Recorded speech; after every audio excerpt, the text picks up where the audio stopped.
Hi friends, நீங்கள் எங்களோட விசர்வ் learning சொல்யூஷன்ஸ்லேருந்து எங்களோட யூடியூப் சேனலில் நீங்கள் வந்து எக்ஸ்பிளைனர் வீடியோஸ் பார்த்துருப்பீங்க. தென் நாங்கள் வந்து ஒரு ஆஸ்பிரண்ட் கார்னர், மற்ற ஜியோ இன்சைட்டுன்னு ஒரு மேப் இது. ஸோ இந்த மாதிரி வீடியோஸ் போட்டுட்ருக்கோம். ஸோ அது அடுத்தபடியாக நாங்கள் தமிழ் லிட்ரேச்சர் ஸ்டார்ட் பண்ணலாம் இருக்கோம். சப்ஜெக்ட் வைஸ் வீடியோஸ் கொடுக்கலான்ட்டு இருக்கோம். இதில் வந்து பார்த்தீங்கன்னா நம்ம தமிழ் ஆப்ஷனல் சூஸ் பண்ணலான்ட்டு இருந்தோம்னா, தமிழ் ஆப்ஷனல் சூஸ் பண்ணுறதுக்கு என்னென்ன வழிமுறைகள், அதோட அட்வான்டேஜஸ் என்ன, டிஸ்அட்வான்டேஜஸ் என்ன, தமிழ் ஆப்ஷனல் ஏன் சூஸ் பண்ணணும், யார் சூஸ் பண்ணிக்கலாம், அந்த மாதிரி விஷயத்தை நம்ம இன்றைக்கி பார்க்கலாம். ஃபஸ்ட்டு வந்து ஒரு ப்ரீஃப் இதாக சொல்லிடுறோம் யூபிஎஸ்சியோட எக்ஸாமினேஷன் பேட்டர்னை. யூபிஎஸ்சி எக்ஸாமினேஷன் பேட்டர்னில் பார்த்தீங்கன்னா ஃபஸ்ட்டு ஸ்டேஜ் வந்து ப்ரிலிம்ஸில் வந்து 2 பேப்பர் இருக்குது, GS 1 அண்டு CSET. இந்த ரெண்டுமே வந்து 200 மார்க்ஸ்க்கான கொஸ்டின்ஸ் வரும், அப்ஜெக்டிவ் டைப். அடுத்து வந்து பார்த்தீங்கன்னா மெயின்ஸில் பார்த்தீங்கன்னா 9 சப்ஜெக்ட்ஸ் 9 பேப்பர்ஸ் இருக்குது. அதில் முதல்ல 2 பேப்பர்ஸ், ஒன்று வந்து இந்தியன் லாங்குவேஜ், ஏதாவது ஒரு இந்தியன் லாங்குவேஜ், இது வந்து கம்பல்சரி பேப்பர்ஸ். அண்டு செகண்ட் வந்து இங்கிலீஷ், இதுவும் கம்பல்சரி பேப்பர். ஆனால் இந்த 2 பேப்பரையுமே வந்து குவாலிஃபை பண்ணுறதுக்காக எடுத்துப்பாங்க. இதில் நீங்கள் மினிமம் 25% ஸ்கோர் பண்ணணும். அப்போ தான் வந்து உங்களோட அடுத்த மெயின்ஸ் பேப்பர்ஸ் வந்து எவால்யூட் பண்ணுவாங்க. 3வது பேப்பராக எஸ்ஏ அண்டு GS 1, 2, 3, 4, அதாவது பொது அறிவு 1, 2, 3, 4 தாள்கள் இருக்குது. அதுக்கப்புறம் தான் விருப்ப பாடம்னு சொல்லக்கூடிய ஆப்ஷனல் சப்ஜெக்ட்ஸ். இந்த ஆப்ஷனல் சப்ஜெக்டில் முதல்ல ஸ்டார்டிங்லாம் பார்த்தீங்கன்னா நம்ம 2 சப்ஜெக்ட் சூஸ் பண்ணோம், டிஃப்ரெண்ட் டைப் ஆஃப் சப்ஜெக்ட்ஸை சூஸ் பண்ணோம். ஆனால் இப்போ வந்து நம்ம ஒரே சப்ஜெக்ட் சூஸ் பண்ணிக்கலாம். அண்ட் அந்த ஒரு சப்ஜெக்ட்லேருந்து 2 பேப்பரை எழுதணும். இப்போ நம்ம தமிழ் லிட்ரேச்சர் எடுக்கிறோன்னா தமிழ் லிட்ரேச்சரில் பேப்பர் 1, பேப்பர் 2ன்னு எழுதணும். ஸோ இந்த பேப்பர்ஸ் எல்லாம் பார்த்தீங்கன்னா paper A and B first அந்த குவாலிஃபிகேஷன் பேப்பர்ஸ் மட்டும் 300 மார்க்ஸ்க்கு வரும், ஈச் 300 மார்க்ஸ் வரும். அதில் வந்து நம்ம 25% ஸ்கோர் பண்ணணும். அப்போ தான் அடுத்த பேப்பர்ஸை எவால்யூட் பண்ணுவாங்க. மற்ற பேப்பர்ஸ் எஸ்ஏலேருந்து GS 1 and 2, 3, optional subject 1 and 2, இந்த பேப்பர்ஸ் எல்லாம் இந்த 7 பேப்பர்ஸும் பார்த்தீங்கன்னா 250 மார்க், ஈச் 250 மார்க்ஸ் வரும். ஸோ இதில் வந்து அதுக்கு அடுத்த ப்ராசஸ் வந்தீங்கன்னா பர்சனாலிட்டி டெஸ்ட், அதில் உங்களுக்கு ஒரு நேர்முக தேர்வு இருக்கும். ஸோ இது முடிச்சு நம்ம வந்து மெரிட் லிஸ்ட் வரும். ஸோ இதில் வந்து இந்த ஆப்ஷனல் சப்ஜெக்ட் வந்து எப்படி ப்ளே பண்ணுது, நீங்கள் வந்து ஆப்ஷனல் சப்ஜெக்டில் வந்து உங்களுக்கு விருப்பமான சப்ஜெக்டை தான் தேர்ந்தெடுக்கணும். அதுக்கு தான் ஆப்ஷனல் கொடுத்துருக்காங்க. உங்களுக்கு நல்லா தெரிஞ்ச சப்ஜெக்டை நீங்கள் தேர்ந்தெடுக்கலாம். அதை தேர்ந்தெடுத்துக்கிட்டு அதில் வந்து நீங்கள் நல்ல மார்க்கை ஸ்கோர் பண்ணிங்கன்னா அது வந்து உங்களுக்கு வந்து இன்டர்வியூ போகிறதுக்கான ஒரு வாய்ப்பை ஏற்படுத்தி கொடுக்கும். நீங்கள் மற்ற சப்ஜெக்டில் வந்து ஸ்கோர் பண்ணுற மார்க்கை விட ஆப்ஷனல் சப்ஜெக்டில் ஸ்கோர் பண்ணுற மார்க்ஸ் வந்து அதிகமாக ஸ்கோர் பண்ணலாம். கம்பேரிட்டிவ்லி மற்ற எஸ்ஏ அண்டு ஜிஎஸ் பேப்பர்ஸ் விட அதிகமாக ஆப்ஷனல் சப்ஜெக்டில் நீங்கள் ஸ்கோர் பண்ணலாம். ஸோ அதனால் வந்து ஆப்ஷனல் சப்ஜெக்ட் வந்து ரொம்ப ரொம்ப இம்பார்ட்டன்ட். அதை ஃபஸ்ட்டு வந்து எப்படி சூஸ் பண்ணணும் அதை தான் பார்க்கணும். அதை சூஸ் பண்ணுறதுக்கு முன்னாடி தமிழ் எவ்வளோ ஆப்ஷன்ஸில் இருக்குதுன்னு பார்த்தீங்கன்னா யூபிஎஸ்சி வந்து 48 ஆப்ஷன்ஸ் கொடுக்குறாங்க. அதில் வந்து பார்த்தீங்கன்னா நிறைய இம்பார்ட்டண்ட் சப்ஜெக்ட்ஸ் எல்லாம் இருக்குது. நிறைய geography, geology, agriculture and medical science, engineering subjects. So இந்த மாதிரி நிறைய சப்ஜெக்ட்ஸ் இருக்குது. அதில் வந்து லிட்ரேச்சருக்குன்னு ஒரு இது கொடுக்குறாங்க. அந்த லிட்ரேச்சரில் நம்ம 8th ஷெட்யூல் இருக்கிற 22 லாங்குவேஜ்லேயும் நீங்கள் வந்து அந்த லிட்ரேச்சர் பேப்பரை எழுதலாம். ஸோ நீங்கள் வந்து இப்போ வந்து நம்ம தமிழ் லிட்ரேச்சர் சூஸ் பண்ணுறோன்னா தமிழில் நம்ம எழுதலாம், தமிழுக்கான இது இருக்குது. ஸோ இந்த தமிழ் லிட்ரேச்சருக்கு வந்து ஆப்ஷனாக சூஸ் பண்ணோன்னா என்ன அட்வான்டேஜஸ், டிஸ்அட்வான்டேஜஸ்ன்னு பார்க்கலாம். அட்வான்டேஜஸ் சொல்லி பார்த்தீங்கன்னா தமிழை சூஸ் பண்ணால் இப்போ வந்து எனக்கு வந்து ரொம்ப பிடிச்ச சப்ஜெக்ட்டு, எனக்கு வந்து அதில் வந்து இலக்கிய ஆர்வம் எனக்கு அதிகமாக இருக்குது. ஸோ அந்த மாதிரி நீங்கள் இருந்தீங்கன்னா உங்களுக்கு வந்து நீங்கள் வந்து உங்களுடைய தாய்மொழி தமிழில் நீங்கள் வந்து 10th அல்லது 12th வரைக்கும் தமிழில் படிச்சிருந்தீங்கன்னா நீங்கள் தமிழ் சூஸ் பண்ணுறதுக்கு ஈஸியாக இருக்கும். ஸோ உங்களதோட தனிப்பட்ட விருப்பம்.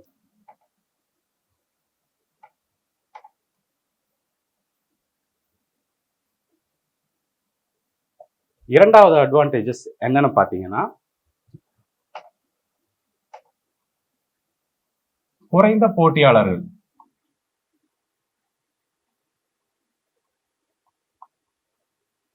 இப்போ நீங்கள் வந்து மற்ற பேப்பர்ஸ் எல்லாம் எழுதுறீங்க, மற்ற மெயின்ஸ் பேப்பரெல்லாம் எழுதும்போது நீங்கள் வந்து ஆல் ஓவர் இந்தியா தான் வந்து காம்படிட் பண்ணுற மாதிரி இருக்கும். இதுவே நீங்கள் தமிழ் லிட்ரேச்சர் எழுதுறீங்கன்னா தமிழ்நாட்டுக்குள்ளே இருக்கின்ற கேண்டிடேட்ஸ் யார் யார் தமிழ் லிட்ரேச்சர் சூஸ் பண்ணுறாங்களோ அவங்க கூட தான் அந்த பேப்பர் காம்படிட்டிவ் இருக்கும். ஸோ இது வந்து கம்மியான காம்படிஷன். தமிழ்நாட்டுக்குள்ளே இருக்கிறவங்களுக்கு மட்டும் கூட மட்டும் நம்ம காம்படிட் பண்ணால் போதும். தேர்ட் அட்வான்டேஜஸ் என்னென்னு பார்த்தீங்கன்னா, உங்களுக்கு ஸ்டாட்டிக் சிலபஸ். இப்போ மற்ற சப்ஜெக்ட்ஸ்லாம் பார்த்தீங்கன்னா, எக்கனாமி எடுத்துக்கிட்டிங்கன்னா, என்விரான்மெண்ட்டு, ஜியாகிரஃபி எல்லாம் எடுத்துக்கிட்டிங்கன்னா, அது வந்து சப்ஜெக்ட்ஸ் நீங்கள் வந்து கரண்ட் அஃபேர்ஸோட சேர்த்து படிக்கணும். கரண்ட் அஃபேர்ஸில் வர்ற திங்ஸை வச்சு பேஸ் பண்ணி கொஸ்டின்ஸ் ஃபார்ம் பண்ணுவாங்க. ஸோ அந்த மாதிரி நீங்கள் அப்டேட் பண்ணிகிட்டே இருக்கணும் சப்ஜெக்டில். ஆனால் தமிழ் லிட்ரேச்சர் சப்ஜெக்டில் வந்து உங்களுக்கு கொடுத்த சிலபஸ் அது அப்படியே தான் இருக்கும். அதில் வந்து அதிகப்படியான மாற்றங்கள் கிடையாது. நீங்கள் வந்து கரண்ட் அஃபேர் பேஸ் பண்ணி படிக்கணுன்றது கிடையாது. அடுத்து 4வது பார்த்தீங்கன்னா, இந்த தமிழ் லிட்ரேச்சர் பேப்பர் வந்து உங்களுக்கு எங்கே உதவி பண்ணுதுன்னு பார்க்கலாம். உங்களுக்கு வந்து எஸ்ஏ, நீங்கள் ஒருவேளை தமிழில் எழுதுறீங்க மெயின்ஸ் வந்துன்னா, அதில் இருக்கிற எஸ்ஏ பேப்பரை வந்து நீங்கள் அட்டன் பண்ணுறதுக்கு இது வந்து உதவி பண்ணும். எப்படின்னா, நாம் வந்து லிட்ரேச்சர் இருக்கிற ஒரு சில கோட்ஸை வந்து மேற்கோள் காட்டலாம் எஸ்ஏஸில். ஓகேவா? அடுத்து வந்து பேப்பர் ஏ அந்த கம்பல்சரி பேப்பரில் தமிழை நீங்கள் சூஸ் பண்ணி எழுதுறதுக்கு, தமிழ் படிக்கிற அந்த பேப்பர் ஏ அட்டன் பண்ணுறதுக்கு இது ஹெல்ப் பண்ணும். அதுக்கப்புறம் பார்த்தீங்கன்னா, 5th அட்வான்டேஜஸ் என்னென்னு பார்த்தீங்கன்னா, இப்போ வந்து ஜிஎஸ் 4 ஜிஎஸ் எஸ்ஏ ஸோ இந்த மாதிரி படிச்சுட்டு இருந்து கொஞ்சம் ரிலாக்ஸ் பண்ணிக்கிறதுக்காக, ஸோ உங்களுடைய தனிப்பட்ட விருப்பம், உங்களுடைய நீங்கள் என்ஜாய் பண்ணி படிக்கணும், எனக்கு வந்து இலக்கிய ஆர்வம் அதிகமாக இருக்குதுன்னா, ஸோ அந்த மாதிரி இருக்கும்போது நீங்கள் வந்து தமிழ் லிட்ரேச்சரை சூஸ் பண்ணலாம். தமிழ் லிட்ரேச்சர் ஸோ அந்த மாதிரி என்ஜாய் பண்ணி படிக்க முடியும். அதுக்கப்புறம் வந்து பார்த்தீங்கன்னா, ஹை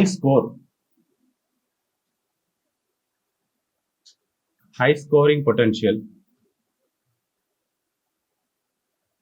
நீங்கள் அதிகமாக ஸ்கோர் பண்ண முடியும் ஆப்ஷனல் சப்ஜெக்ட்டுகளில் வந்து தமிழ் லிட்ரேச்சரை எடுத்தா. எப்படின்னு சொல்கிறேன் பாருங்கள். இதில் வந்து நீங்கள் 2 பேப்பர் எழுதுறீங்க, 250 + 250. இதில் வந்து நிறைய ஆஸ்பிரண்ட்ஸ் வந்து பார்த்துருக்கேன், நியர் அபவுட் 190 எல்லாம் வாங்கியிருக்காங்க. ஸோ 190 380 வருது.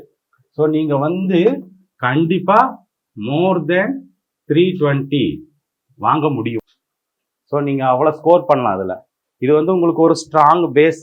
உங்களுடைய மார்க்கில் வந்து நீங்கள் மெரிட்டுக்கு போகணுன்னா, அதாவது பர்சனாலிட்டி டெஸ்ட்டுக்கு போகிறதுக்கு முன்னாடி உங்களுடைய இந்த மெயின்ஸ் மார்க் வந்து ஹெல்ப் பண்ணும். அது உங்களை வந்து பர்சனாலிட்டி இன்டர்வியூக்கு செலக்ட் பண்ணுறது. ஸோ அதில் வந்து ஒரு ஸ்ட்ராங் பேஸை கிரியேட் பண்ணுறது உங்களுக்கு வந்து ஆப்ஷனல் சப்ஜெக்ட் தான். ஸோ அதில் வந்து இந்த தமிழ் லிட்ரேச்சரில் நீங்கள் அதிகமாக ஸ்கோர் பண்ணலாம். ஓகேவா? ஸோ இதெல்லாம் வந்து அட்வான்டேஜஸ். டிஸ்அட்வான்டேஜஸ்ன்னு நம்ம பார்த்தோம்னா, தமிழ் லிட்ரேச்சர் சூஸ் பண்ணுறதுல என்ன டிஸ்அட்வான்டேஜஸ் என்ன பார்த்தோம்னா, ஃபர்ஸ்ட்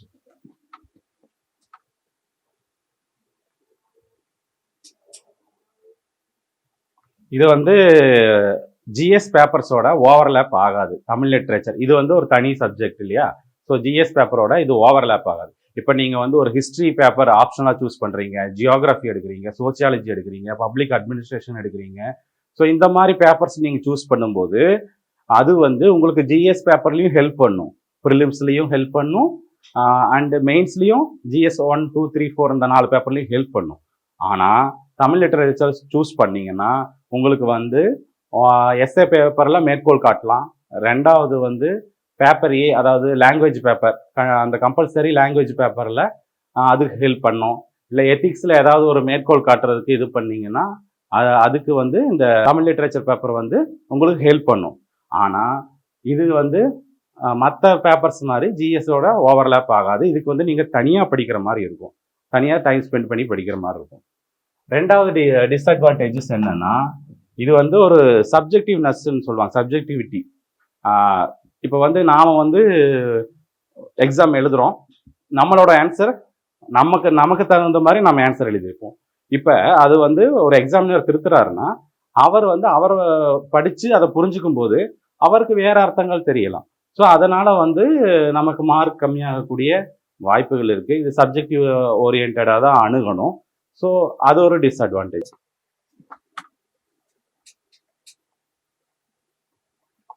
மூணாவது டிஸ்அட்வான்டேஜஸ்ன்னு பார்த்தீங்கன்னா டைம் வந்து அதிகமாக எடுக்கும்.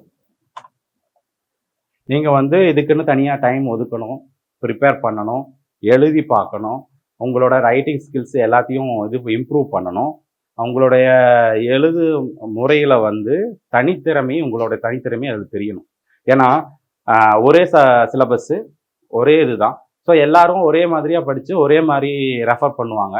ரெஃபர் பண்ணி ஒரே மாதிரி ஆன்சர் இருக்கும். பட் அதனால் நார்மல் மார்க் தான் கொடுத்துட்ருப்பாங்க. ஆனால் எப்போ வந்து உங்களுடைய தனித்திறமை வந்து அந்த சப்ஜெக்டில் தெரியுதோ அப்போ தான் உங்களுடைய மார்க்கு அதிகமாகும். நீங்கள் எந்த வியூவில் பார்க்குறீங்க?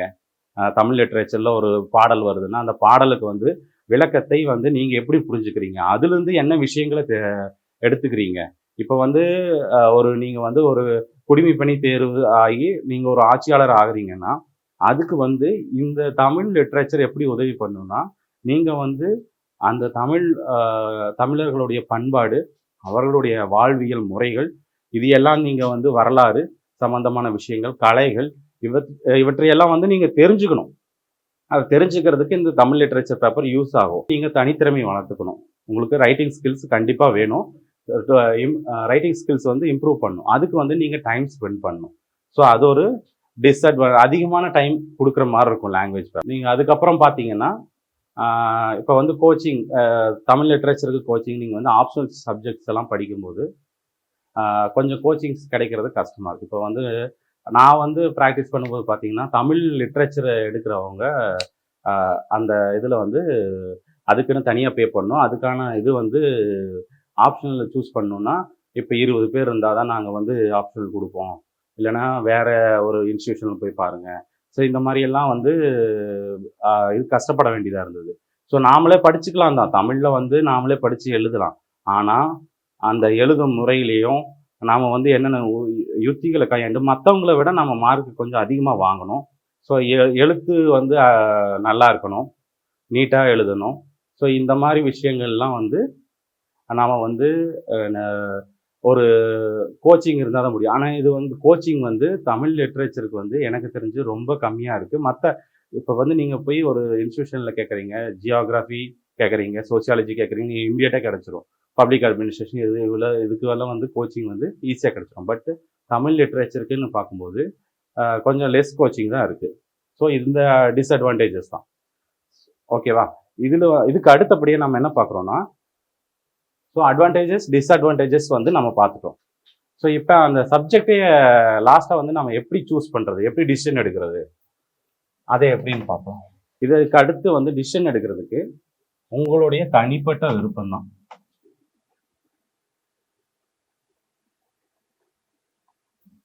நீங்கள் எவ்வளோ இன்ட்ரெஸ்டடாக இருக்கீங்க அந்த லாங்குவேஜில், எவ்வளவு புலமையாக இருக்கீங்க, மொழி புலமை, உங்களுடைய இப்போ தமிழ் மொழியில் வந்து நீங்கள் வந்து எவ்வளோ டீப்பாக போயிருக்கீங்க. இப்போ வந்து நீங்கள் வந்து முன்னாடியே உங்களுக்கு வந்து இலக்கிய ஆர்வம் இருந்திருந்ததுன்னா இது இன்னும் உங்களை மெருகேற்றும். இது வந்து இன்னும் உங்களுக்கு யூஸ்ஃபுல்லாக இருக்கும். அது இல்லை, நான் வந்து இப்போ தான் ஃபஸ்ட்டாக படிக்க போகிறேங்கும் போது கொஞ்சம் டவுட்டு. நீங்கள் தமிழ் எவ்வளோ நாள் படிக்கலை, ஆனால் பட் நான் வந்து திடீர்னு எடுத்து படிக்கணுங்கும்போது அதிகப்படியான உழைப்பை கொடுக்க வேண்டியிருக்கும், நேரத்தை செலவிட வேண்டியிருக்கும்.